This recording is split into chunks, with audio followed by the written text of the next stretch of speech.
So you can also click at the bottom to have captions if you would like captions, and please write any questions that you may have in the chat box and I can read them out at the end. We're going to do questions at the end, so you can also put your hand up or use the hand in Zoom to say that you would like to ask a question. And yeah, I'm going to introduce you all to both Marcia, the Black Dyslexic, author and editor of the book Black Brilliant and Dyslexic, and co-founded the British Dyslexia Association Cultural Perspective Committee, and currently working as the Further Education Lead at Diversity and Ability.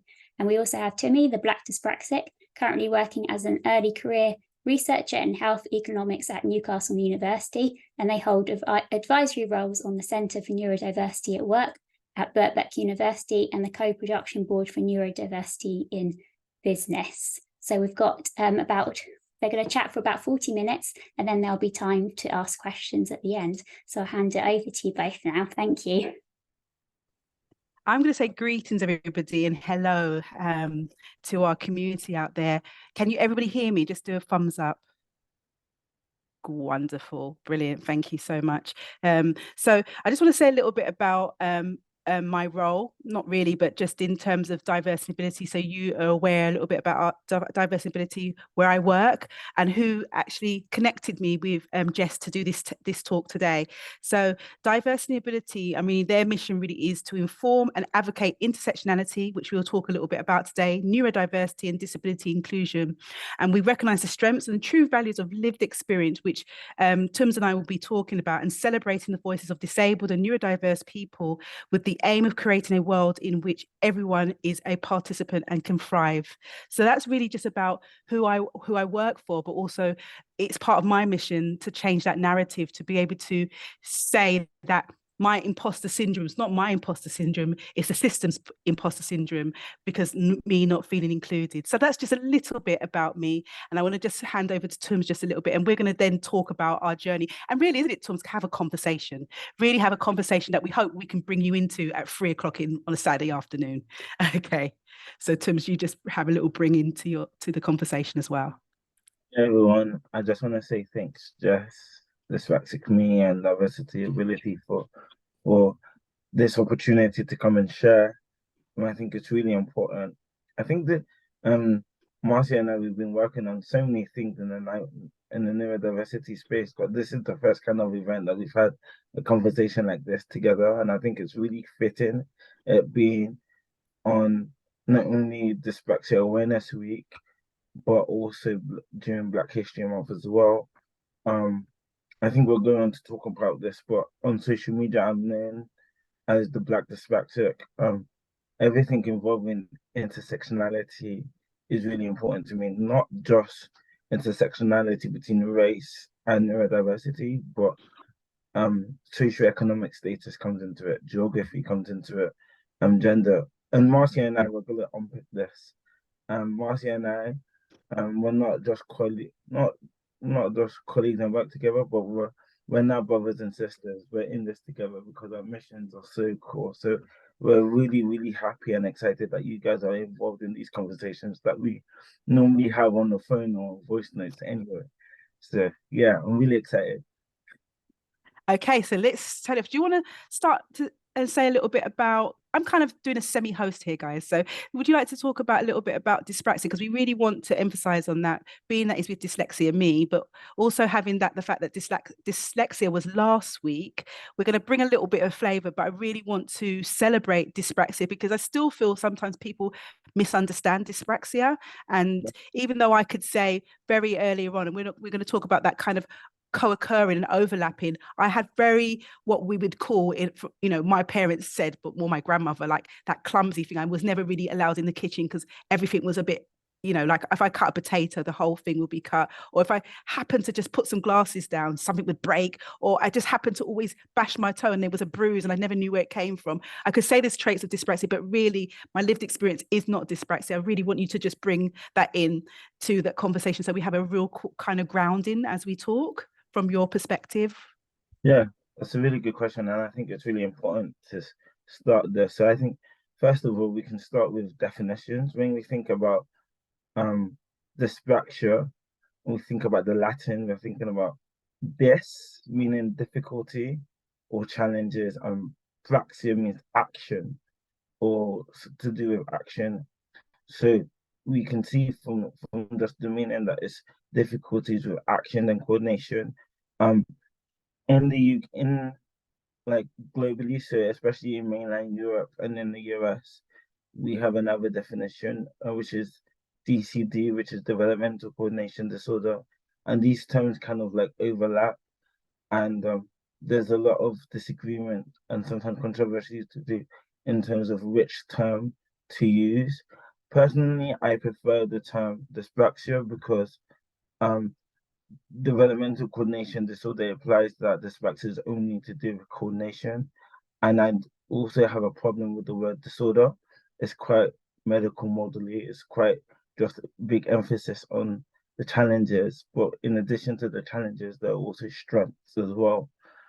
But if you think about the challenges, sometimes we're mainly thinking about, as I said, characterized by coordination. So we're thinking about fine and gross motor skills. So when we're thinking about gross motor skills, we're thinking about your movements of the limbs, which is gross motor skills. But with your fine motor skills, we're talking about cutlery, dexterity, your ability to be involved in personal care, whether you can eat, even in my early 30s, I'm still considered what you might class a quote unquote messy eater.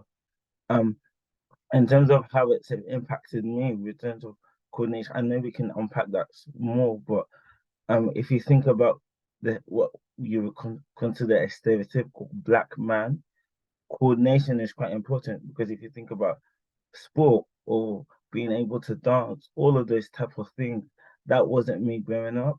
And sometimes people used to make fun of me, even in the Black community, that, oh, are you really Black enough? Because of the challenges that I have. But let me just touch quickly on the strengths as well.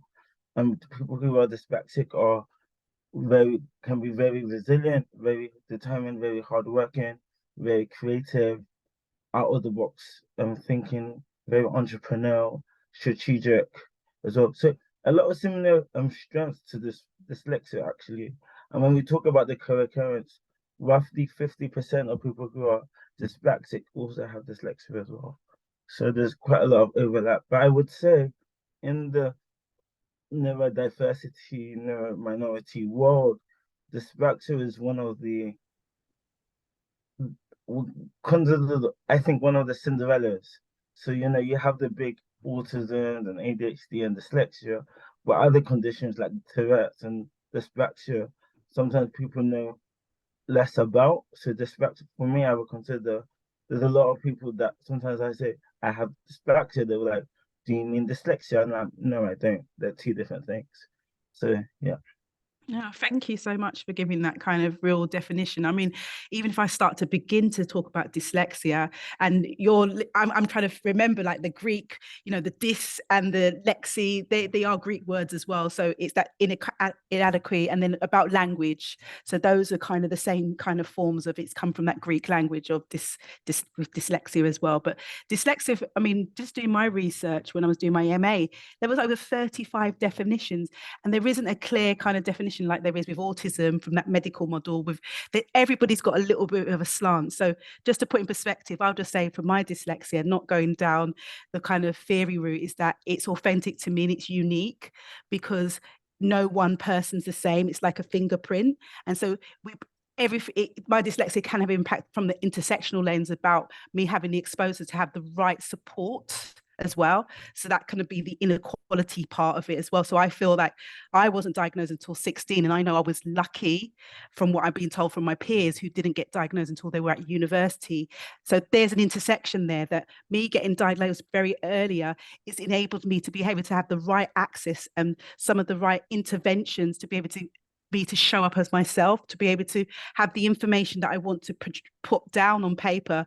I've had that little bit more time to be able to develop those skills and strategies where some of my peers haven't, and then it's had a real more impact trauma-wise in terms of how they show up, and what we call that imposter syndrome, which I still have sometimes. I think, is it really me talking? Stop talking. I'm even having conversations with myself still, because sometimes I have that self-doubt or disbelief because the imposter of our systems not being able, they're not universally designed for me and the way I work. So dyslexia, I still think, is unique. And I think intersectionality does have a play on that, which I think will be nice naturally to sort of fall into. So I haven't given you a definition because I think dyslexia is by design. This is the way I'm designed. But there are things around the how your brain phonological processes. So the different characters. But I just want to just kind of emphasize on today and not go into the kind of theory of it. But I show up as myself and dyslexics every day. So I'll have different challenges depending how I am, if I've had the right sleep. I like to have routines if I go off structure. All of those things show up for me with my dyslexia daily, but I also have the right strategies at times to be able to show up and be able to do what I need to do my work, and to be able to just show up as me as best as I can with all I call my quirkiness. So that's just a little bit, but I think what I think would be nice is just to have a little bit of a sense of our education journey terms before we talk about intersectionality, because I've got a little brief of what intersectionality is, and maybe we could just ask if people know, giving them a score strength of what intersectionality is. But what was your journey like at school? You talked about your dance movements, and those are stereotypes as well to sometimes certain groups of people, in terms of, and I'm saying in race, that you're expected to dance and sport. I was good at sport, but it is a stereotype nonetheless. But just, can we have a little bit of your journey so we can give, I like storytelling, guys, so can we have a little bit of a journey of what school was like for you?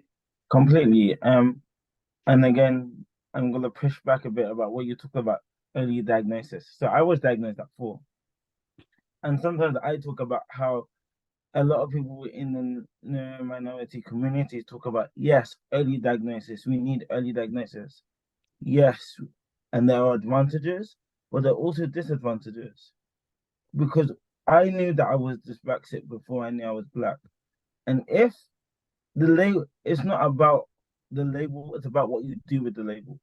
So if and my personal experience is that having that understanding and that awareness that I was dyspraxic so early, it kind of had a positive impact, but also a negative impact in terms of how I was raised in comparison to my siblings.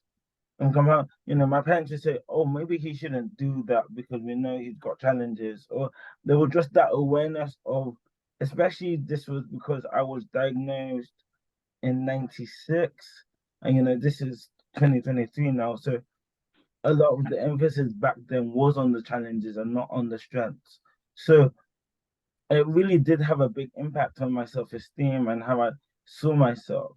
So I always used to say to people that, yes, early diagnosis is good, but like everything else, like money is a tool. Money can be used for good and for bad.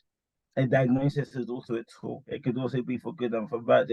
You have a responsibility between you and your community to determine how you would use it. So in my experience, my educational experience, being diagnosed at 4, and I was diagnosed at 4 because my birth was actually quite traumatic. So the milestones in terms of walking and talking was quite late compared to my peers. Even in my birth, the doctors couldn't find my retina, and they thought I wouldn't be able to hear as well. So from an early age, my parents were concerned, and I was my mom's first child, so she just didn't really have a clue of what was going on.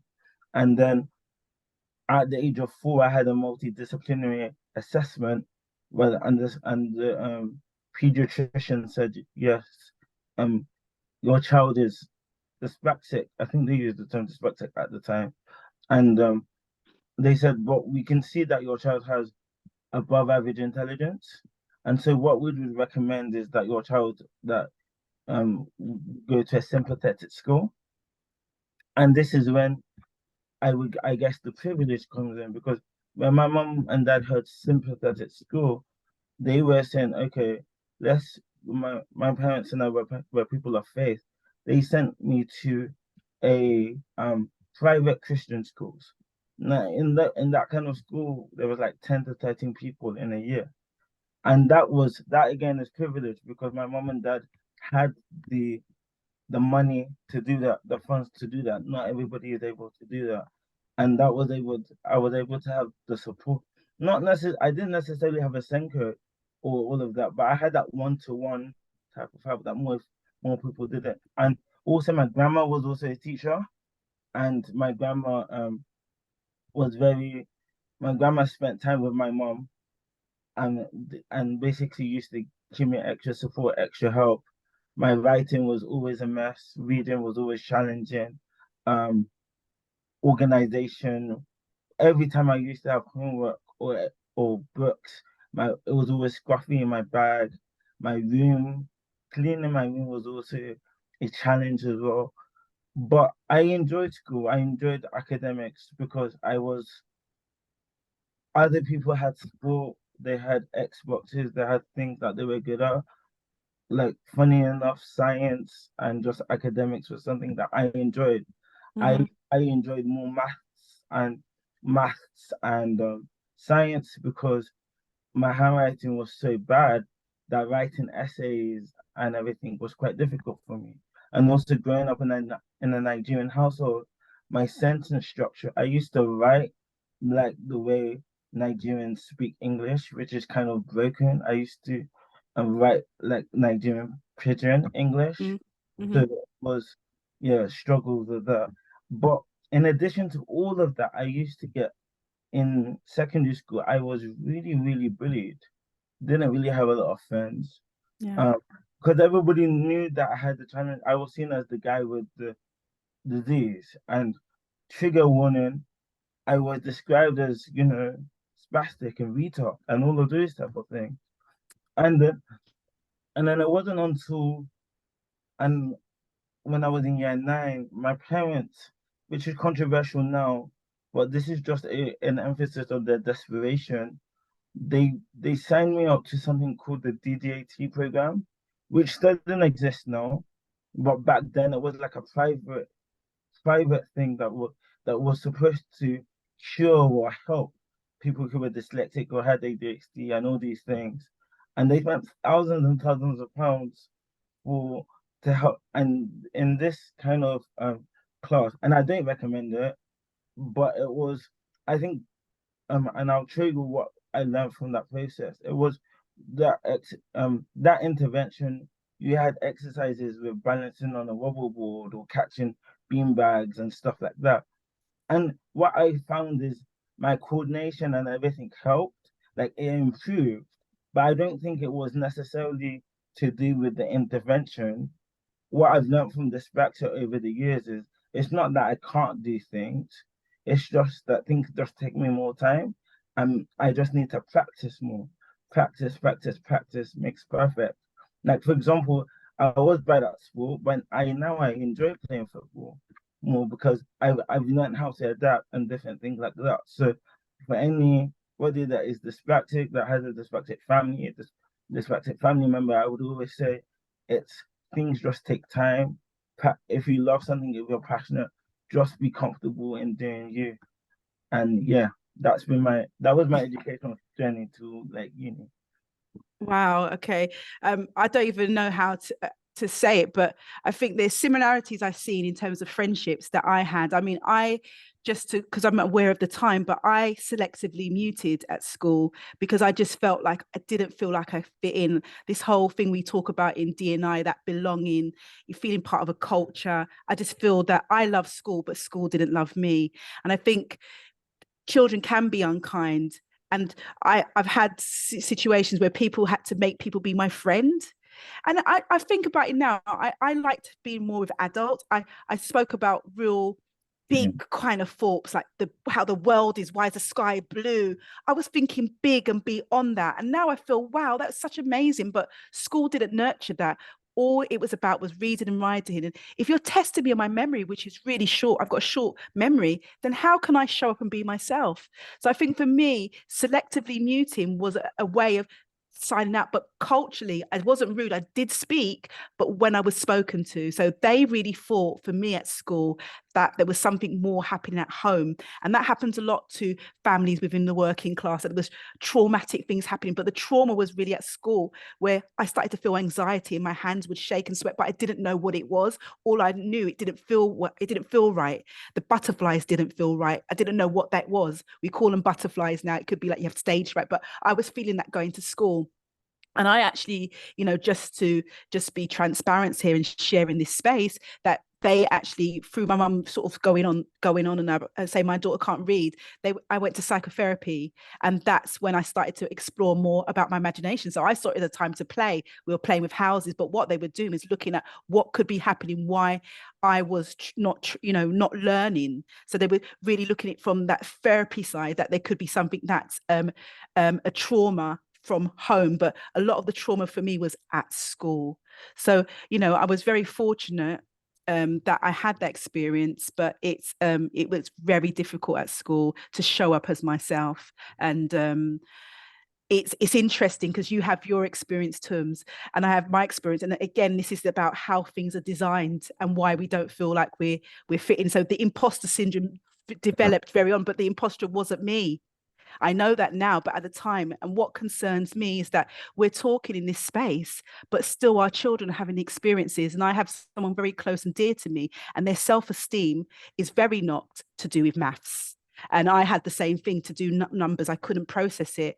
And to see somebody you love and care about going through that same process in its 2023, that tells me something about the way our systems are designed. And maybe they are broken. Maybe someone needs to put their hands up and say, we need to look at how we can really fully be inclusive. And yes, things do cost, but how can we be creative in the costings? And how can we work together or collaborate, especially if you've got academies? How can we work to make children really genuinely feel included? And that's really my sense of hearing your story, where we're saying in the 90s, and hearing stories of mine even later on in the 80s, but we're having the similar story still. And I'm talking about 2023. So how do we move on to it? And I'm so aware of the time, but how can we kind of, we want to be about, action, the outcomes. How do we do this? And how, and I know we haven't got much time today. Sorry, Jess, we haven't got much time, but I'm just asking that question because it's about impact for me. It's about what's the call for action here? And then we can just kind of move on. I think the call for action is, and it's quite cliche, but I will say the call for action in education and employment, like in everything else, it's so important to lean onto strengths. Just lean onto strengths. It's really important. So, for example, even though I had those challenges with writing and essay writing, the English, my public speaking skills, even in school, were great. Yeah. So, and that's what I. Me too. I do that now when I advocate for neurodiverse. But no one came around and said, actually, who cares that you can't write an essay? You can speak. So your strengths, like we should have a strength-based approach. I think Nancy's here, but she talked about that strength-based approach, and that's what I think some of the key things of how can we use our strengths. Exactly, bigger picture, attention to detail, thinking's outside the book, plain speaking is really helpful sometimes, and that detective work. How can we demonstrate that within our curriculum? But terms, I think you're right, and that's some of the call for action. Let's think about some of that strength-based approach within our education system for sure. Another example for me, I can just talk about from my lived experience. Growing up, maybe just because of where I am and my culture, entrepreneurship was such a big thing. Yeah. And I knew, even at school, Richard Branson was a role model for me. Richard Branson was one of my friends at school. Actually, my friend's dad, worked with Richard Branson to do Virgin Nigeria. And for me, I knew he was this. Some people say he's dyslexic or this, but I knew he was neurodivergent. And for me, I was just like, oh. And then I learned about other millionaires and billionaires that were neurodivergent. I was like, these guys have similar things to me. Yeah. But the race, the ethnicity was different. Some of them didn't even finish university. Some of them dropped out. You understand what? And I think it even just goes to highlight. But when I got to my mom and dad about going into entrepreneurship and forgetting A level, they were like, "No, you can't do that." So there's that's the cultural aspect of it. We want to bring that in before we finish, but that is the cultural, where I had the opposite. I mean, we could have that stereotype from a Caribbean perspective, but my parents, it was about unconditional love. They were teenage parents, and so that unconditional love was about poor Marcy. She's been told she will never academically achieve, because that's what they told me in year 6, or it would be in the 4th year. I'm showing my age here, but they told me that I was never going to achieve. So my parents just said, well, they'll just give you all the love they can give. And it was really lovely having all of that love. But then where was the aspiration for me? So that really moves on nicely. We can do that intersection piece and just move on to that, just to keep on. So I've just got a little bit from Professor Kimberly Grenshaw. Hopefully I can read it. I think as I'm getting older, I think I might need glasses, where she coined this intersection, which really came from sort of advocating and as a lawyer to help women with equal pay, Black women in particular. And then that word has really evolved. So intersectionality are overlapping identities. Without the frames of these allows us to see how social problems impact all the members of that target group. Many will fall through the cracks of our movement, left to suffer in virtual isolation, but it doesn't have to be that way.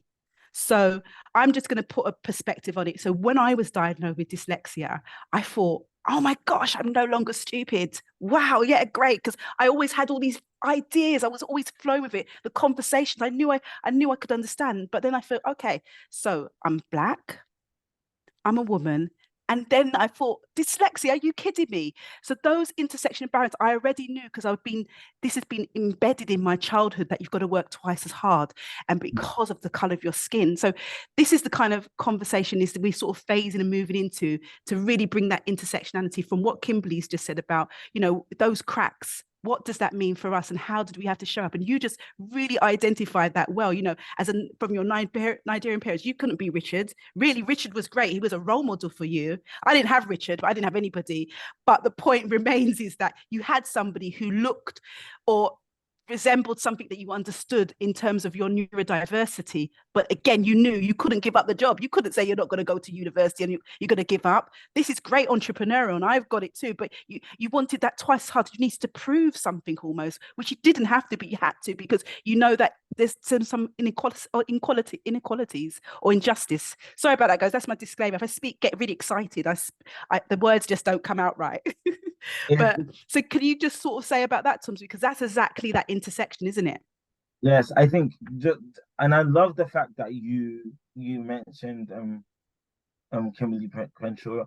Just to clarify, so people may not know who she was. She's a legal scholar, academic in America, African American woman that identified that there was a difference between her lived experience as a woman compared to white women in the feminist community, but also as a Black woman compared to Black men.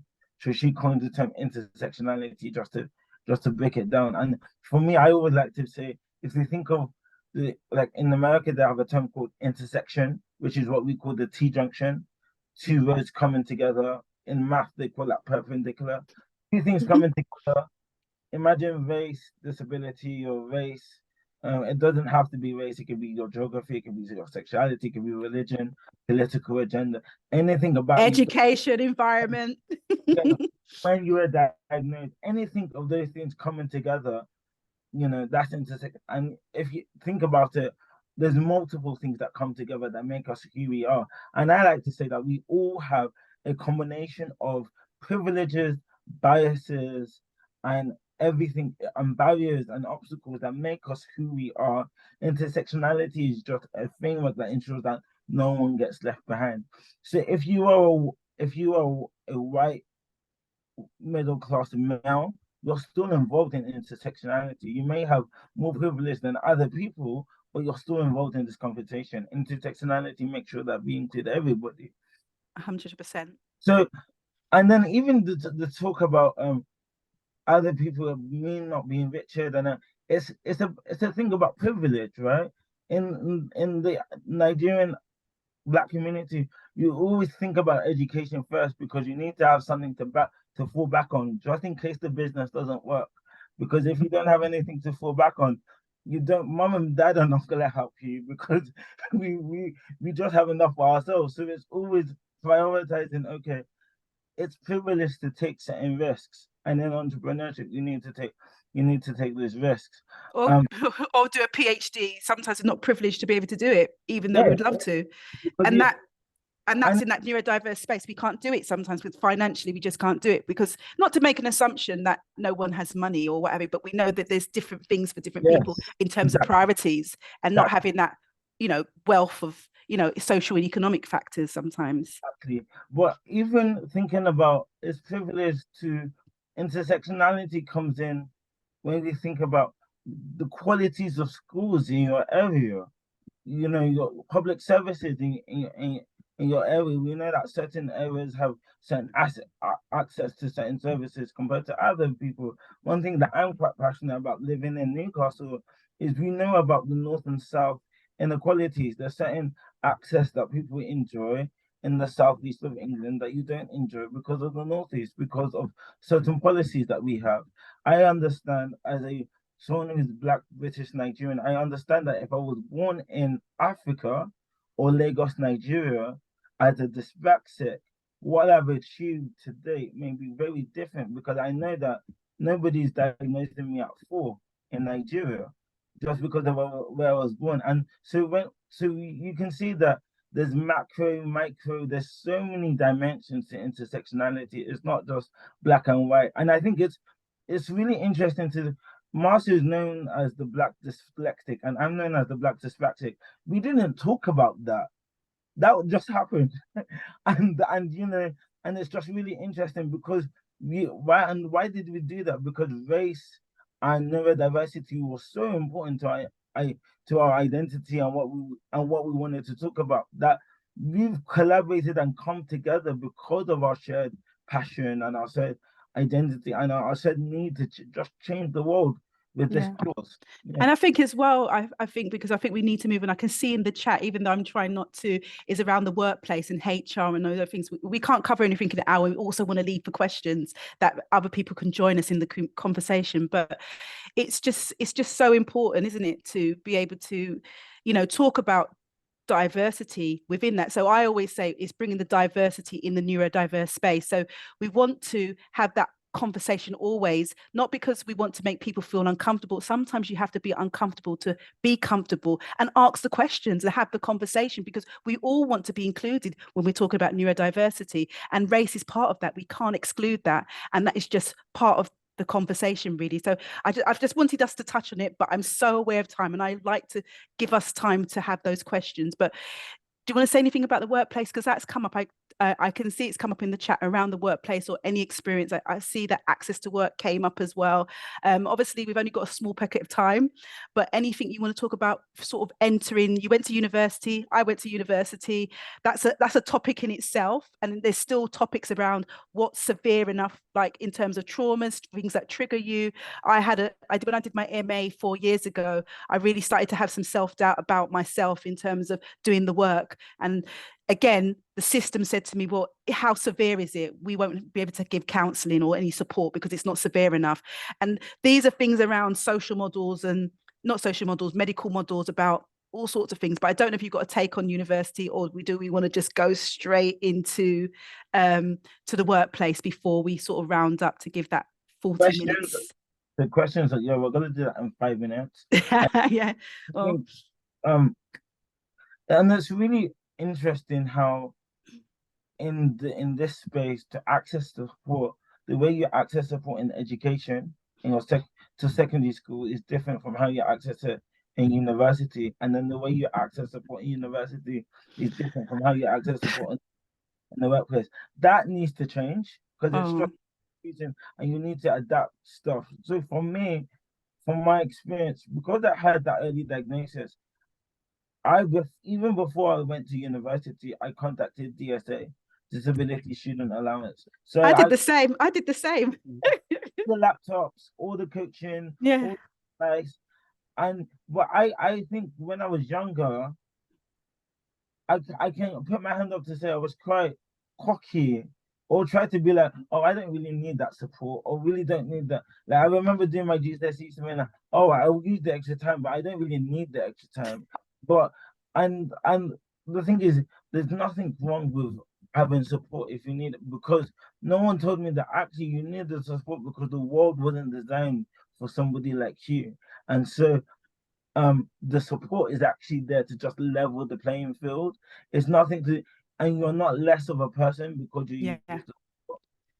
Now there's DSA and then there's access to work, but all of these services, they're government funded, and some of them they take time. Um, but you have to be patient because those services are there for us, and we need to know about them. We need to know about you. And there's loads of like yeah. So if you're at work, you want to you got access to work and just find out how you can get support there. If you're at university, you want to do disability student allowance, and but unfortunately, Marcel, let's be honest, this is very UK specific. So if someone is in Europe or in the Caribbean or in Africa or in Asia or you, I don't know how they can get that support, which is really sad, and it just highlights how much work that needs to be done. So the accommodation, there are different processes, of course, but it was just to make you aware. I mean, access to work's another conversation, and we don't have time for that. I know there may be some chat or to send the link in there, and there's different services, different organisations that can support around access to work. And I've been fortunate, I think you have as well. We've had coaching, which is through access to work, and I know Nancy's here, and I know that I just we will be forever grateful for having that coaching. It was just put on my access support assessment, and it was the best thing because that imposter syndrome was really real for me, and I always felt that it was about me and it was never feeling good enough. So all of those things you've just said to him, it just like highlights. And I know have been working, see, I'm switching my language now, having been working for the last 4 years for a local authority, that's exactly what I was doing, trying to empower young people who felt they were not good enough. And we're in 2023. So that's the call of action again. How can we make our young people realize that the support is there for them to level the playing field, which is what you said? That's not always the experiences I have seen working with young people. They feel like he's an extra because they're not good enough.